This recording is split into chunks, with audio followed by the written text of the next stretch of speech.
আসসালামু আলাইকুম।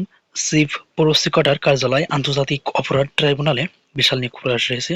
তো এখানে কিন্তু বাংলাদেশের সকল জেলার ছেলে এবং মেয়ে উভয় প্রার্থীরা কিন্তু এখানে আবেদন করতে পারবে। তো আবেদন করার জন্য কি কি যোগ্যতা লাগবে এবং কিভাবে আবেদন করতে হবে এবং আবেদন শুরু কবে শেষ কবে এবং আবেদন করার জন্য কিভাবে আবেদন করতে হবে সম্পূর্ণ প্রসেস দেখতে সাথে থাকুন। এবং আপনি যদি আমাদের চ্যানেলে নতুন হয়ে থাকেন, চ্যানেলটি সাবস্ক্রাইব করে সাথে রাখবেন, কেননা এই চ্যানেলে নিত্য নতুন সকল প্রকার চাকরির খবর সবার আগে আপডেট হয়। তো প্রথমে যে পদটি আপনারা দেখতে পাচ্ছেন, সার্টিফিকার কম্পিউটার অপারেটর, এখানে পদ আছে 6টি। তো এখানে 11,000 টাকা থেকে শুরু করে 26,590 টাকা বেতন দিতে হবে।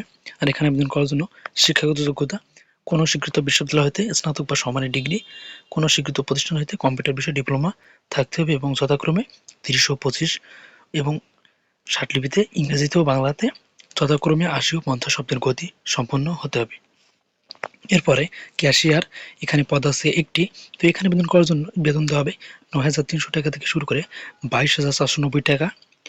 তো এখানে আবেদন করার জন্য কোনো স্বীকৃত বিশ্ববিদ্যালয় হতে স্নাতক বা সমানের ডিগ্রি, সরকারি নীতিমালা অনুযায়ী জামানত প্রদান করতে হবে এবং কম্পিউটার পারদর্শীদের কিন্তু এখানে অগ্রাধিকার প্রদান করা হবে। এরপরে অফিস সহকারী কাম কম্পিউটার মুদ্রাক্ষরিক, এখানেও কিন্তু পদ আছে 1টি। এখানে 9,300 টাকা থেকে শুরু করে 22,490 টাকা বেতন দেওয়া হবে। তো এখানে উচ্চ মাধ্যমিক সার্টিফিকেট বা সমানের শিক্ষাগত যোগ্যতা, কম্পিউটার ব্যবহার সংক্রান্ত ওয়ার্ড প্রসেসিং, ডাটা এন্ট্রি ও টাইপিং ইত্যাদি। সর্বনিম্ন গতি বাংলায় 20 শব্দ, ইংরেজিতে প্রতি মিনিটে 20 শব্দের গতি থাকতে হবে। এরপরে গাড়ি চালক, এখানে কিন্তু 2টি পদ আছে। 9,300 টাকা থেকে শুরু করে 22,490 টাকা বেতন দেওয়া হবে। এখানে শুধুমাত্র 8ম শ্রেণী পাস এবং মোটর গাড়ি চালনায় 2 বছরের চাকরির অভিজ্ঞতা সহ মোটর গাড়ি চালানোর বৈধ লাইসেন্সধারী হতে হবে। এরপরে অফিস সহায়ক, এখানে পদ আছে 1টি। 8,250 টাকা থেকে শুরু করে 20,010 টাকা বেতন দেওয়া হবে। এসএসসিতে উত্তীর্ণ হলে কিন্তু আবেদন করা যাবে। এরপরে নিরাপত্তা প্রহরী, এখানেও একটি লোক নিয়োগ দেওয়া হবে এবং একই বেতন দেওয়া হবে। তো এখানেও কিন্তু 8ম শ্রেণী পাশ হলে আবেদন করা যাবে। এরপরে পরিচ্ছন্নতা কর্মী, এখানেও একটি লোক নিয়োগ দেওয়া হবে, এখানেও একই বেতন দেওয়া হবে এবং 8ম শ্রেণী পাশ হলে কিন্তু এখানে আবেদন করা যাবে। তো এখানে আবেদন করার জন্য চিফ প্রসিকিউটর আন্তর্জাতিক অপরাধ ট্রাইব্যুনাল বরাবর সাদা কাগজে লিখিত আবেদনপত্রে প্রার্থীর নাম, পিতা অথবা স্বামী, মাতার নাম, বর্তমান স্থায়ী ঠিকানা, জাতীয়তা, ধর্ম, জন্ম তারিখ আগামী 1/1/2026 তারিখে, বয়স, শিক্ষাগত যোগ্যতা এবং অন্যান্য অভিজ্ঞতা যেগুলো আছে আপনাদেরকে 1 ফেব্রুয়ারি 2026 তারিখের ভেতরে কিন্তু বিকাল 5টার ভিতরে কিন্তু নিম্ন স্বাক্ষরকারীর দপ্তরে কিন্তু কুরিয়ার সার্ভিস বা ডাকযোগে পৌঁছাতে হবে। তো এখানে কিন্তু আবেদন করার জন্য উক্ত তারিখের ভিতরে প্রাপ্ত দরখাস্ত কোনোভাবে গ্রহণযোগ্য হবে না। অর্থাৎ আপনি যদি দেরিতে পাঠান তাহলে কিন্তু আপনার আবেদন কোনোভাবে গ্রহণযোগ্য হবে না। তো এখানে আবেদনপত্র সাথে কিন্তু নিম্ন লিখিত কাগজপত্রাদি কিন্তু সংযুক্ত করতে হবে। অর্থাৎ এখানে যে সকল কাগজপত্রগুলো উল্লেখ করা আছে এগুলো কিন্তু আপনাকে অবশ্যই সঙ্গে করে নিয়ে যেতে হবে। তো এগুলো একটু আপনারা ভালো করে দেখে নেবেন।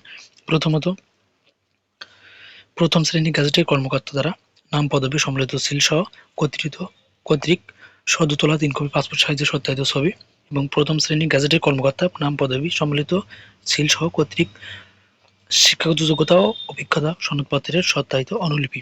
এরপরে স্থানীয় ইউনিয়ন পরিষদ, পৌরসভা, সিটি কর্পোরেশনের প্রদত্ত নাগরিকত্ব সনদ সত্যায়িত অনুলিপি। এরপরে আরও কিছু কিছু দেওয়া আছে, এগুলো আপনারা একটু নিয়ে যাবেন দেখে। তো এখানে আবেদন করার জন্য 1 ও 3 নম্বর কর্মীকে বর্ণিত পদে আবেদনকারীর অতিরিক্ত হিসেবে সরকার অনুমোদিত প্রতিষ্ঠান কর্তৃক প্রদত্ত কম্পিউটার অপারেটিং ও টাইপিং এর ন্যূনতম গতি অর্জন সংক্রান্ত সনদ দাখিল করতে হবে। অর্থাৎ 1 ও 3 নম্বর পদে আবেদন যারা করতে চান তারা কিন্তু কম্পিউটার অপারেটিং এর কাজ করার যে আপনাদের সার্টিফিকেট আছে সেটা কিন্তু আপনাকে দাখিল করতে হবে। তো এখানে আবেদন করার জন্য, আর এখানে কিন্তু আবেদনপত্র যে সকল কাগজ নিয়ে যেতে হবে এই ঠিকানায় কিন্তু পাঠাতে হবে। পুরাতন হাইকোর্ট ভবন, ঢাকা বরাবর কিন্তু পাঠাতে হবে।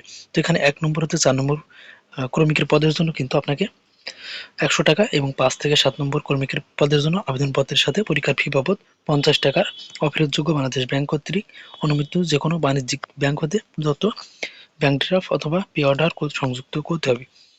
এবং আবেদন করার জন্য আবেদনকারীর নাম, পত্র ও যোগাযোগের ঠিকানা লিখিত 10 টাকার ডাক টিকিট সম্বলিত 10 ইঞ্চি ইন্টু 5.5-4 ইঞ্চি মাপের কিন্তু একটি ফেরত খাম আবেদনপত্রের সাথে যুক্ত করতে হবে এবং খামের উপরে পদের নাম ও নিজ জেলা স্পষ্টভাবে লিখতে হবে। তো এখানে একটা বিষয় উল্লেখ আছে বয়সের ক্ষেত্রে 1 জানুয়ারি 2026 তারিখে যাদের বয়স 18 থেকে 32-এর ভিতরে তারা কিন্তু এখানে আবেদন করতে পারবেন। তবে মুক্তিযোদ্ধা সন্তানদের ক্ষেত্রে কিন্তু 34 বছর পর্যন্ত শিথিলযোগ্য। তো এই ছিল আজকের ভিডিও। আর এই ভিডিও সম্পর্কিত আপনাদের যদি কোনো প্রকার বুঝতে অসুবিধা হয় তাহলে আপনারা কমেন্ট করে জানাবেন এবং নিত্য নতুন সকল প্রকার চাকরির খবর সবার আগে আপডেট পেতে ফার্স্ট জব নিউজ ইউটিউব চ্যানেলটি সাবস্ক্রাইব করে সাথে রাখবেন।